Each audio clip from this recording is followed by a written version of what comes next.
There is one paddle that I have been playing with the most lately, and it is the 14 millimeter Saga Flash. Before I get into the review, just want to let you know I did purchase this paddle myself.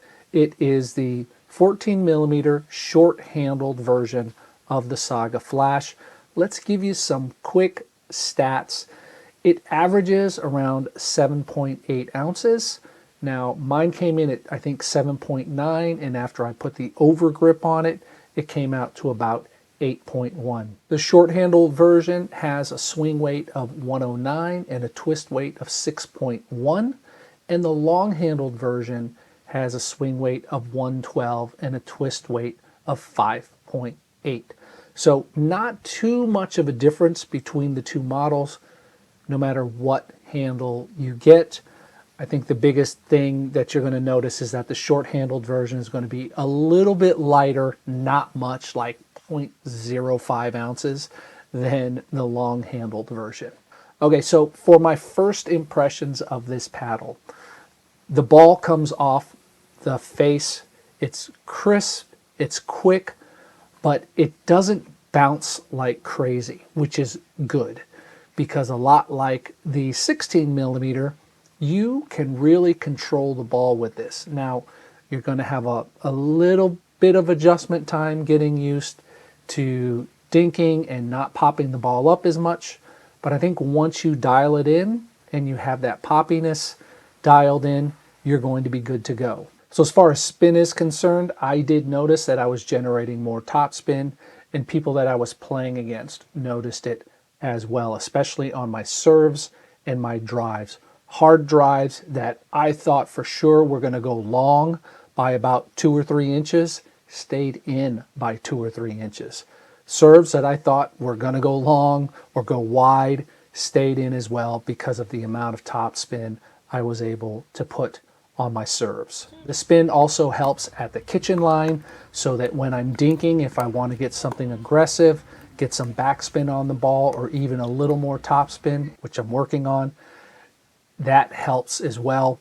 Gets people, pushes them out, or gets them to pull in a little bit more because they have to go after that dink as it slows down in front of them after hitting the surface of the court. Like I said earlier, the ball feels like it's coming off the face of the paddle crisply, but not being thrown off the paddle. Now, this was approved with a maximum 0.44 pickleball core of restitution rating, which is the highest legal limit at this point.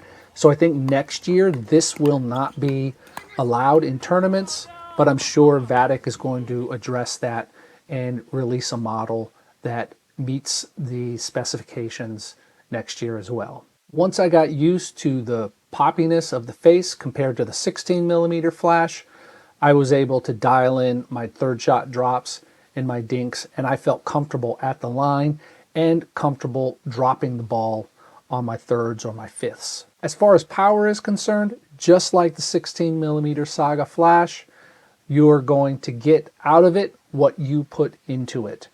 It's not going to feel dead in your hand. It feels lively, and when you want to deliver the power, it's there, and when you want to just have some nice touch, it's there as well. As far as the design and how it looks, I really like the subtle look of the samurai on the face of the paddle.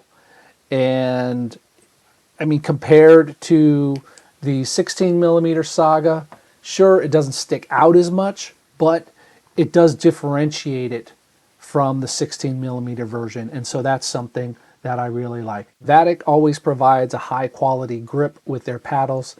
And of course, that's the case with the 14 millimeter Saga as well. When it comes to value, Vatic reduced the price of this paddle from $149 to $129.99.